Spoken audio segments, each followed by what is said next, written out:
Dans le thème des sciences biologiques au service de l'humanité, nous avons choisi comme problématique: les lentilles d'eau peuvent-elles être considérées comme un bon indicateur de pollution au nitrate dans les cours d'eau? Cela nous a donc mené à nous demander si les lentilles d'eau sont bien nitrophiles. Nous avons utilisé pour nos expériences un mélange de lentilles Lemna Minor et Lemna Minuta qui ont été prélevées dans un cours d'eau. Nous avons choisi ces plantes aquatiques pour leur rapidité de développement et leur abondance dans les environs. En effet, le nitrate, et surtout le nitrate d'ammonium, est largement utilisé comme engrais et une grande partie se retrouve dans les cours d'eau. Ces expériences nous permettent de mesurer son impact et sa présence grâce à l'observation des lentilles d'eau. Pour mener à bien cette expérience, nous avons commencé par mesurer la teneur en nitrate de l'eau dans laquelle les lentilles d'eau ont été prélevées au moyen de bandelettes. Cette teneur, qui est de 25 mg par litre, nous a servi de témoin et nous l'avons augmentée à chaque fois dans les différents bacs dans lesquels nous avons cultivé nos lentilles.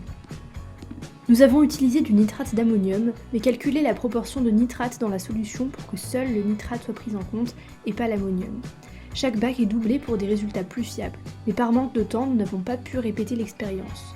Les lentilles ont été cultivées en laboratoire sous des lampes chauffantes.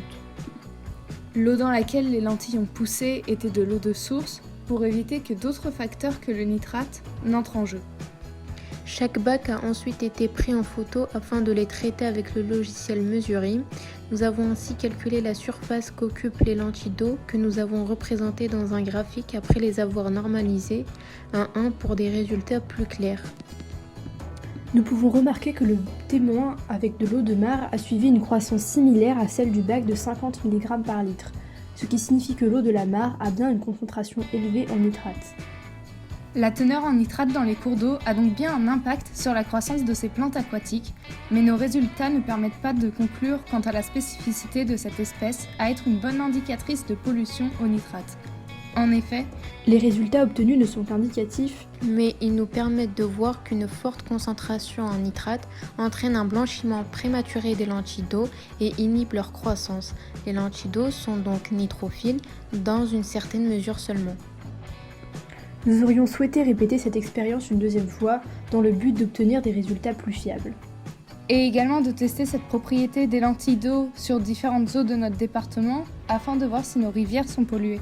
Par un manque de temps lié à nos emplois du temps au lycée, nous n'avons pas réalisé ces expériences qui cependant pourront donner des idées aux prochaines générations.